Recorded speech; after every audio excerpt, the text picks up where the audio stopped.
We are on page 303 in Moon Over Manifest today. Miss Sadie's Divining Parlor, August 23rd, 1936. We've just learned that the girls believe Mr. Underhill to be the Rattler. I was so excited to be the bearer of such important news that I ran all the way home to Shady's place. I planned to tell him the whole story of how we'd been searching for the Rattler all summer and we found him. So I was disappointed to find him gone. I can't say I was surprised, though, now that I knew what kept him busy at odd hours. Tending to those in need, remember?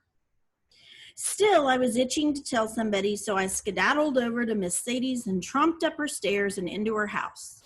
Miss Sadie, guess what? I called Miss Sadie, I said again, looking first in the parlor and then in the kitchen. I saw her through the window, sitting on the back porch. Miss Sadie, I said, bounding outside, you'll never guess what happened. We found out who the Rattler is. At least, we think he's the Rattler. It's Mr. Underhill. He left a note at the treehouse, and we had a contest. Miss Sadie hadn't even looked at me. She just sat, rocking. Her hair lay loose on her shoulders, unbrushed. Her face looked dull and ashen. I thought maybe her leg was bothering her, as it seemed to be redder and oozier than ever. I stepped closer. Can I get you some cool water in your ointment? Would you like that, Miss Sadie? I said quietly. The ointment does not help. There is too much sickness inside and it festers. I went ahead and got a glass of water in the balm, even though I knew she was right. When the gash on my leg got bad and I was delirious with fever, the doctor had to lance it open to let all the infection out. I gently dabbed on the salve, telling her about Mr. Underhill. She nodded but stared off disinterestedly. Things are not always what they seem. What do you mean? You don't think it's him? The line between truth and myth is sometimes difficult to see. As her voice got heavier and her rocking more rhythmic, I could feel her heading into a story. As much as we wanted it to be true, it was nothing but a myth. What was she talking about? What had been a myth? My insides got tight. I wasn't sure I wanted to know, but she went on. Who would dare think the outcast and the abandoned can find a home? Who would dream that one can love without being crushed under the weight of it? A miracle cure to heal the sick? What makes us think any of this could be true? And yet all of us, we participate in this myth. We create it, perpetuate it. Miss Sadie's voice grew deep under the weight of her story. But what is worse, we believe it, and in the end, we are crushed by it. Homecoming, October 27th, back to 1918. Saturday, the day before the homecoming festivities, was cool and overcast, but no one seemed to mind as everyone busied themselves with preparations for the big event. Along with the changing color of leaves came a vibrant spirit among the people of Manifest. Men set up booths, hung strings of electric lights, and put the final coat of paint on the new gazebo. It was to be a grand affair, complete with a barbershop quartet, pony rides, caramel apples, and a pie baking contest, a bocce tournament, and an evening promenade under the stars. The women were busy baking, rolling, simmering their specialties, whether they made Greek baklava, French galettes, Italian bread, or German baroques. All wanted to impress the others. Word had spread that Mrs. Cybulski's had gone into labor, and everyone saw it as a good sign that their first annual homecoming celebration would also be welcoming a new life. They even dared to believe that their son at war would soon return. Jinx walked past the tented booths through the open field near Shady's place and watched Polly Santoni explain the rules of bocce to a group of young men. Polly held a large hedge apple in his hand. Now, the first thing you should know is the Italians, we invented the game of bocce. Polly grimaced. Oh, wait, is this not just an overgrown game of marbles? Called out a young Frenchman. Polly grimaced. No, bocce takes true skill and years of practice. Let me explain. He displayed the hedge apple. Think of this as a bocce ball. You roll the ball and try to get it closest to the jack ball in the circle. He cradled the hedge apple gently in his hands. The ball, she requires finesse and caressing, like a lady. This is why the Italians are so good at bocce. Watch. You don't want to knock her out, merely brush her cheek. He curled the hedge apple behind him and let it fly a little harder than planned, knocking the smaller jack out of the circle. The other young men, Frenchmen, Germans, Swedes, Greeks, all laughed. One boisterous Scot yelled, "Aye, that's amore." Out of the corner of his eye, Jinx saw Sheriff Dean watching. As if that wasn't uncomfortable enough, he couldn't shake the feeling that someone else was also watching him, someone in the shadows. Just then, Jinx met up with Shady, glancing past him at the sheriff. Shady handed Jinx a pretzel, keeping a sausage for himself. Compliments of Mrs. Ackerson. He followed Jinx's gaze. Looks like you have a watchdog. Jinx took a bite and muttered with his mouth full, yeah, he watches every move I make, hoping I'll do something he can arrest me for. Word spread all over Manifest and beyond that you're a con man par excellence, Shady observed. But the sheriff looks like he's got more on his mind than cons. Jinx was quiet for a moment. Shady, you've been real good to me. I think you should know I got a few skeletons in my closet. Shady took a knife from his pocket, cut a chunk of sausage, and squinted across the field at Sheriff Dean. Well, he popped the bite into his mouth. What do you say we throw the sheriff a bone? Jinx smiled. What do you have in mind? Just meet me over in the clearing by that big sycamore tree where we were selling the elixir. Act like you're up to something and make sure the sheriff follows you. A few minutes later, Jinx pulled his hat down over his eyes and gave a furtive look this way and that, and then set off through the trees. He walked slowly and stopped every once in a while to make sure he heard the sheriff's footsteps behind him. As Jinx came upon the grassy opening, he saw Shady lowering himself into the grave that had never been filled after the quarantine. Shady, Jinx whispered in a not quiet voice. Over here, Shady whispered back equally loudly. Here, Shady handed Jinx a gallon jug with a cork stopper. We best get rid of these before the sheriff finds out there's still some left. Too late for that, the sheriff said, peering down at Shady. Shady scratched the back of his neck like he'd been caught red-handed. There's just these 2 jugs left, Sheriff. How's about one for you and one for us? Sheriff Dean shook his head. Now, Shady, I thought you were swearing off the stuff. He took up one jug and reached for the other. I think I'd better keep the kit and the caboodle. He wants it all. Sheriff Dean uncorked one jug and gave it a sniff. So this is 2 parts alcohol and 1 part elixir? Smells a little funny, but after a couple of stiff drinks, who'll know the difference? He replaced the cork and started to walk away, then called back over his shoulder. But don't think I won't still have my eye on you, boy. When the sheriff was gone, Jinx gave Shady a hand up. I thought I'd moved all the bottles that were left. I put them under lock and key like you said. What was in those jugs? A new elixir. Shady stuck a cigar in his mouth. 1 part alcohol, 2 parts prune juice. I guess we know where the sheriff will be spending a lot of time if he's drinking 2 parts prune juice, which makes you go to the bathroom. That evening, everyone was so busy putting on their finishing touches at the homecoming grounds that no one noticed when a beat-up motor scooter chugged its way into town, spitting out a plume of smoke in front of the jail. A wiry man stepped off his bike as if it was his trusty steed.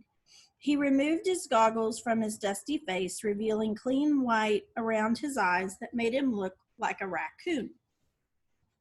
Sheriff Dean stood in the doorway of the jail, nursing a mug of Shady's brew. Why, Sheriff Nagelman, what brings you to our fair state? If I recall, the Kansas side is a little out of your Missouri jurisdiction. Knock it off, Ed. I don't have all day. Now, where's the boy? Leonard, what kind of greeting is that for your brother-in-law? Nagelman lit a cigarette, realizing that he wasn't going to be able to rush Sheriff Dean. How's life in the big city? Sheriff Dean asked. Just peachy. Nagelman flicked his ashes. Now, if you're done with the chit-chat, I have a cell and maybe even a noose waiting for a certain degenerate you're harboring in this town. Sheriff Dean took another draw from his mug. What makes you so sure that kid Jinx is your man? Besides, I thought you were looking for a pair. One of the church elders who came through here last week and said he saw the same boy who was cured during the tent revival. If I can catch one, I'll get him to rat out the other, and then Louise Haskell will quit yapping at me about finding the person who killed her nephew, Junior. Besides, I got to string somebody up, and he's as good as any. That wouldn't make me feel very good if he was my sheriff. Why didn't your church elder report it to me? After all, I am the sheriff here. He said there was no sheriff to be found. Nagelman looked at the mug in Sheriff Dean's hands and the jug at his feet. You must have been otherwise engaged. But who would expect any different from a no-account sheriff of a no-account town? Sheriff Nagelman took one last puff of his cigarette, then crushed the stub under his foot. Now, can we go? Sheriff Dean thought for a minute. Do you think he likes being called a no-account sheriff in a no-account town? Then swallowed the last of his drink. All right, follow me. Jinx had been helping Mama Santoni and little Rosa hoist a big black pot over the fire pit so it would be ready for the simmering tomato sauce the next day when he caught sight of Sheriff Dean and the google-eyed sheriff he recognized from Joplin. Now, you come to our house to eat, Mama urged as they finished. I can't just now, but thank you, I've got to run. And he did. Jinx ran away from the festival grounds and into the woods, fear rising in him. Maybe if he'd just lie low, Sheriff Nagelman would give up looking and go back to Joplin. As he reached the clearing near the creek, he stopped short. A man stood in front of him, blocking his way. You've been busy, haven't you, boy? Jinx stood still, his eyes darting this way and that as he looked for a way to escape. What's the matter? Don't you have anything to say to your Uncle Finn? I thought we were going our separate ways. I bet that's what you thought. Now that you're all cozy here, you think you found a home, don't you? Finn took a step closer while Jinx inched out of the trees into the clearing. I seen the sign outside of town. How it's read, Manifest, a town with a rich past and a bright future. I shot a few holes in that theory. Finn pulled a gun from his jacket and admired its gleam. I've been watching you, the way you latched onto folks around here. Jinx thought of the night in the abandoned mine shaft when he thought he'd seen Finn, and other times when he'd felt like someone just out of sight was watching him. Finn shook his head. You are something else, boy. I'd take care of you and your mama. You never lifted a hand to help my mother. Jinx's face flushed with anger. You just used me and waited for her to die. I'm not going with you, Finn. These folks are my family now. Finn's smile vanished and his face contorted into an angry scowl. These people don't even know you. Have you told them that you're nothing but a jinx? That bad luck follows you everywhere and people all around you end up in bad straits or dying? First your daddy, then your mama, then Junior. I'm surprised no one around here has been touched by your curse, but then it's only a matter of time. Ain't that right, Jinx? Jinx winced as Finn's words hit their mark. That's right, Finn continued. I'm the only one's free of your hoodoo curse, and you're trying to shed me like a snake skin. Well, let me tell you, boy, blood's thicker than water, and I'm the only blood you got. Jinx shook his head, and he wanted Finn to shut up. My mother was out of her mind with sickness. She'd never have left me with you. All you wanted was a hired hand. Every con needs a mole. Isn't that right? Well, I'm done. You're on your own. Jinx and Finn were standing in the clearing surrounded by a circle of trees and bushes, cutting them off from the town, from Shady's place, from help. There was a rustle of leaves and a loud snap in the distance, but no one came.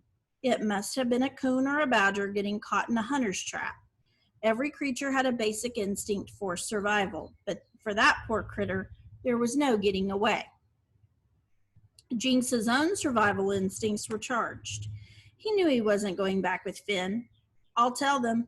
I'll turn myself in and tell them it was an accident, and I'll tell them you were there. Finn nodded. For a second, Jinx thought he might actually leave. Then in one swift movement, Finn grabbed Jinx, twisted him around, and shoved the gun into his back. Well, now that'd be a lie, 'cause it wasn't no accident. What do you mean? I mean, I killed him on purpose. I just put the knife in your hand so you'd wake up with it. You should have known you didn't do it, boy. You don't have the guts.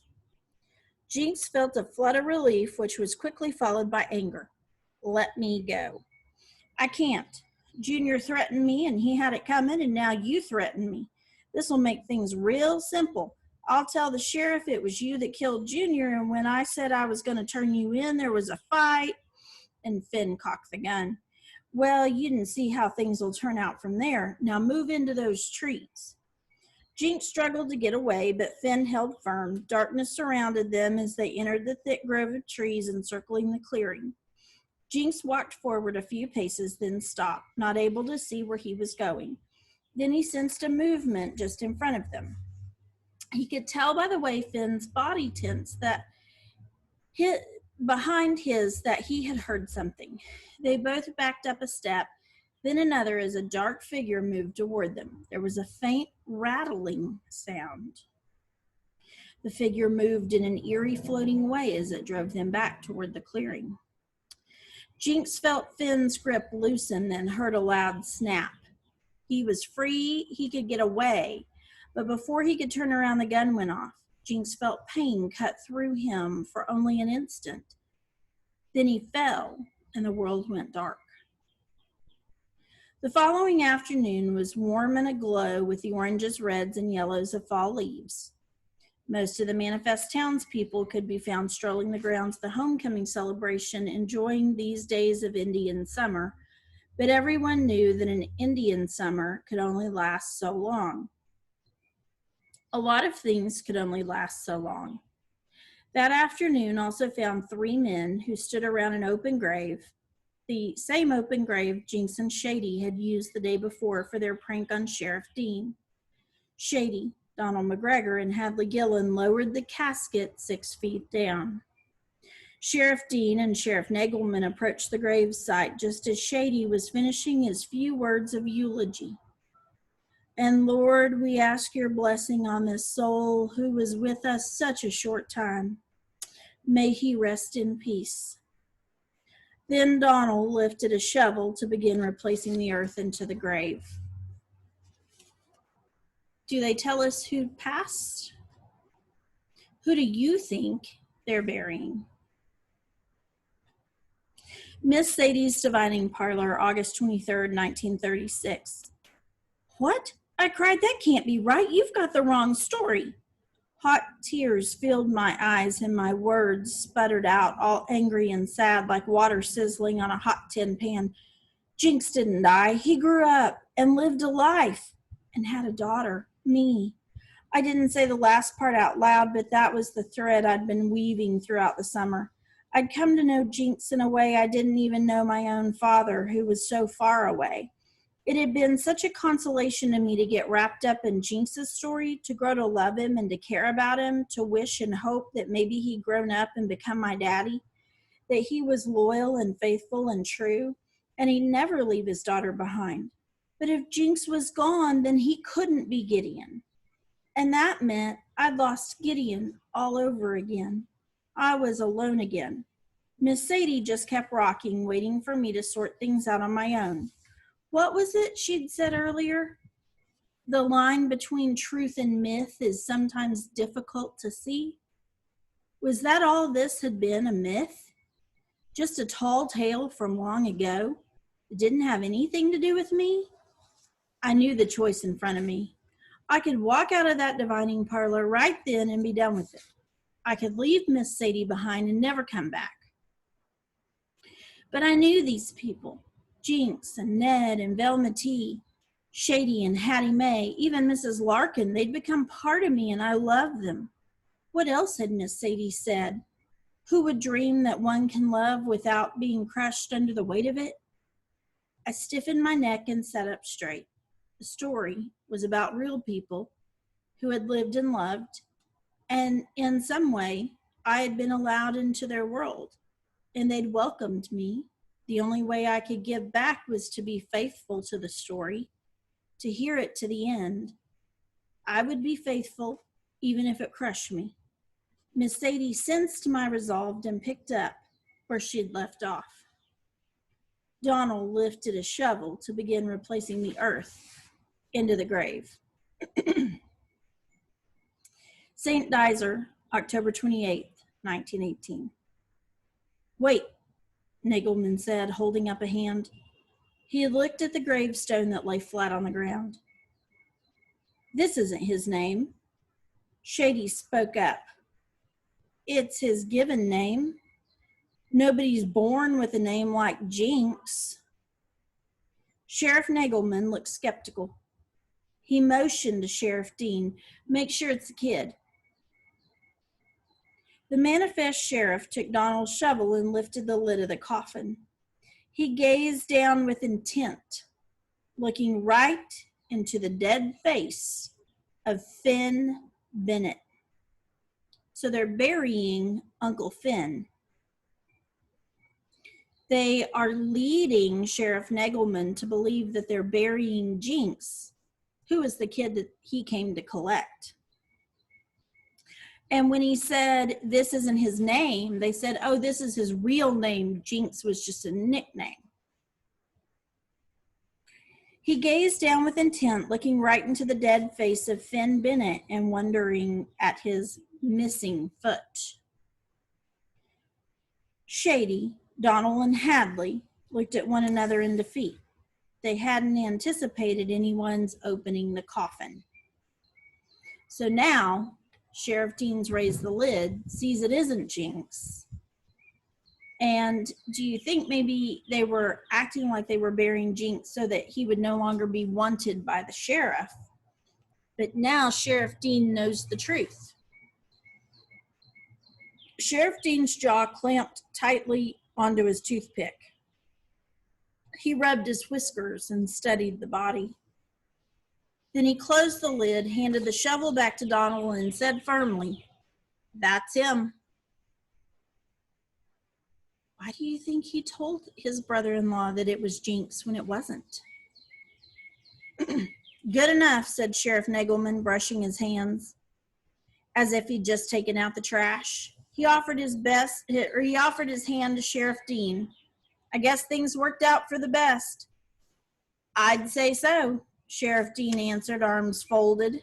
Oh, he's not going to shake his hand. Right. Sheriff Nagelman withdrew his unshaken hand and left. As soon as Sheriff Nagelman was a fair distance away, Shady, Hadley, and Donald let out a collective breath. Then they all set their uncomprehending eyes on Sheriff Dean. Where's the boy? Sheriff Dean asked. He's back at my place resting, said Shady. Gunshot went through his shoulder and he blacked out for a time. He's being tended to. He should be fine. Sheriff Dean motioned to the coffin. Who's the stiff? He's the one who really killed that fellow in Joplin and tried to blame it on Jinx. He came after the boy and got spooked by something. Stepped into one of Louver Thompson's coon traps, then fell back and hit his head on a rock. I wouldn't wish an end on anyone, but this man was a bad scene. It was a bad seed. Sheriff Dean thought for a moment. That explains the missing foot. Still in the trap, I guess. A foot in the trap. Again, Shady, Hadley, and Donald stared dumbfounded at the sheriff. He seemed to enjoy their confusion and eventually removed the toothpick from his mouth. I may not be the most straight and narrow sheriff in town, but last I checked, I'm the only sheriff in town. And no cocky city sheriff's going to come in and run the show. So why did he go along with their ruse? He did not appreciate his brother-in-law's attitude toward him, that he was a good-for-nothing sheriff in a good-for-nothing town. He replaced the toothpick in his mouth. I'd best get going, Shady. That libation you gave me yesterday isn't setting too well with my constitution, he said and walked off. After a full minute of the three men watching the sheriff leave and looking back and forth at one another, Donald shook his head and said, "Well, I never." To which the other two responded, "Never." Then Donald began shoveling dirt into the open grave while Shady read aloud the verse that had been engraved on the tombstone. "The Lord is my shepherd, I shall not want." The first annual homecoming celebration began without a hitch. Most people knew nothing of the nighttime escapade or the unusual burial that had taken place that day. They just milled from one booth to another, sampling each other's fine foods, clapping and cheering for their favorites in the sack race, the egg toss, and the bocce tournament, which ended in a draw between the Italians and the Scots. Because the hedge apples kept splitting open as day turned into night and soft music began, the gentlemen of Manifest took their ladies' hands and escorted them into the open-air dance floor lit by a canopy of electric lights. Jinx sat on the side of the stage, his shoulder in a bandage and sling. Shady brought him a glass of punch. Together they watched children scampering about with glowing faces and eventually nodding off into their mother's arms. Ivan DeVore stole glances at Velma T. across the dance floor as he worked up the nerve to ask her to dance. Hadley Gillen was on the stage playing first trumpet in the band. Hattie Mae, with no paper or pen in hand, looked splendid in a pink chiffon dress as she danced a waltz with Mr. Fred Mackey. Pearl Ann, home from college, served punch while Mrs. Larkin held court with a bevy of women. The ladies listened with rapt attention to the story of how Mrs. Larkin and the boy, Jinx, had cooked up the scheme of tricking Lester Burton into buying the spring, and how it had been her idea not to tell anyone, including Shady, of their plans. Mrs. Larkin had done some theater work in high school. She had, in fact, played the lead in the senior class production of All on Account of Polly, and was confident that she could pull off her part, but felt they'd get a better performance out of Shady if he was unapprised. People were smiling, especially Mrs. Cybulski's, who sat to the side of the dance floor holding a healthy new baby boy. The whole town was filled with the hope and promise that hard times were behind them, until the army truck pulled in. At first, people thought it was just a latecomer to the dance, but when the young man, dressed in crisp brown uniform, stepped out of his automobile, they knew otherwise. The music died out with a painful moan. The soldier made his way into the crowd. He showed a paper to Mr. Matenopoulos, who motioned him toward the band platform. Hadley stood, waiting for the news. "Are you Mr. Hadley Gillen?" the soldier asked. Hadley nodded. The man spoke a few quiet words, and handed Hadley an envelope. Hadley held the envelope for a moment, then passed it to Shady. "Read it, Shady, to all of us." Shady read. "Regret to inform you, your son Ned Gillen was killed in action October 8th. Stop.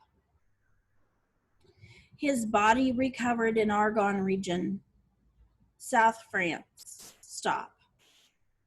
Laid to rest in St. Dizer. Stop. Personal effects to follow. Stop." A deathly silence became the music that reverberated throughout. The town of Manifest had loved Ned Gillen, and now the town of Manifest was crushed under the weight of that love. But the boy Jinx, it buried him.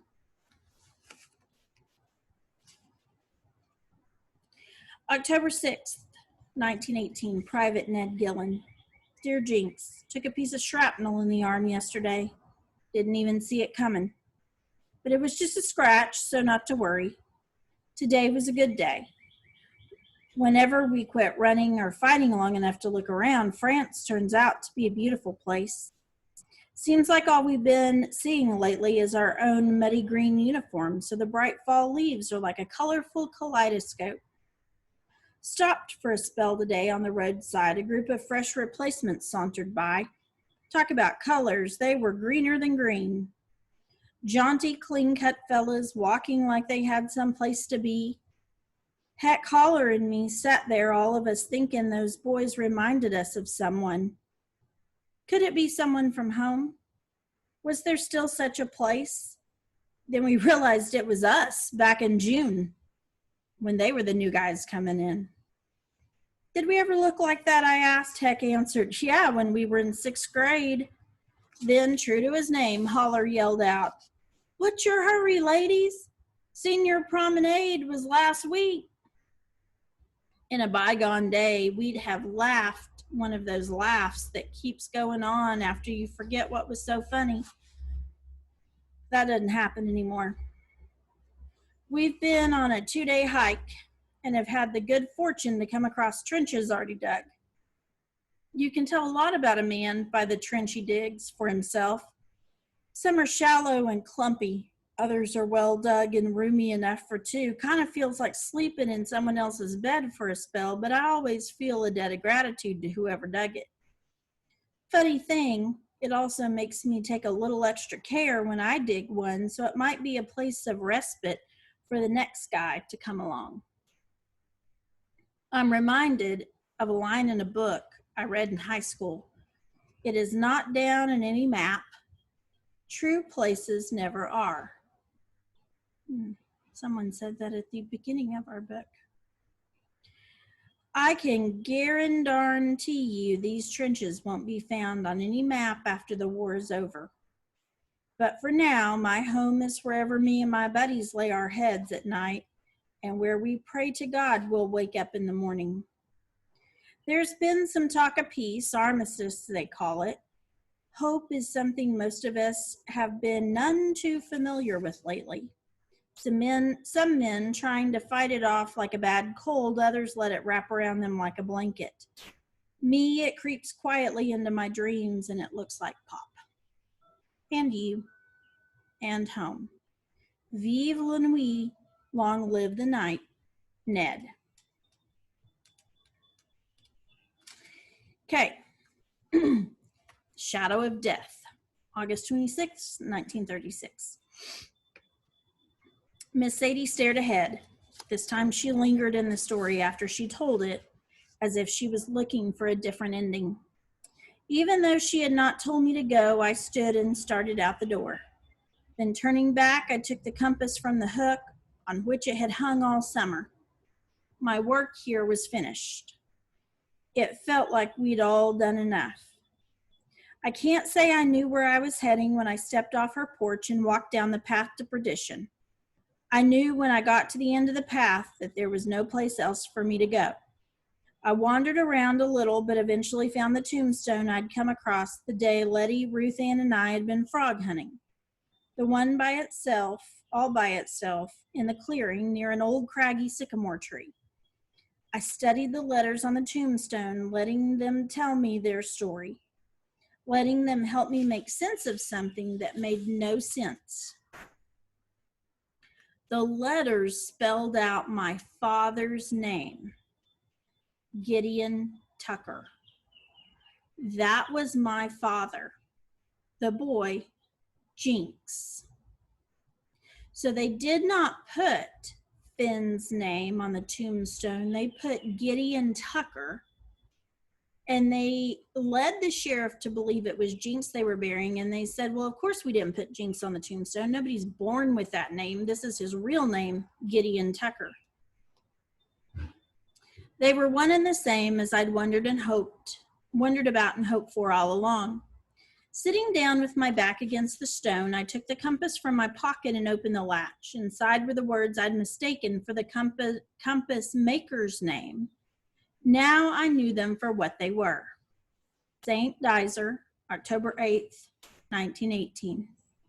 This was Ned's compass, on which Gideon had engraved Ned's date of death and place of burial, because for my father, that was the day he began his wanderings in the valley of the shadow of death.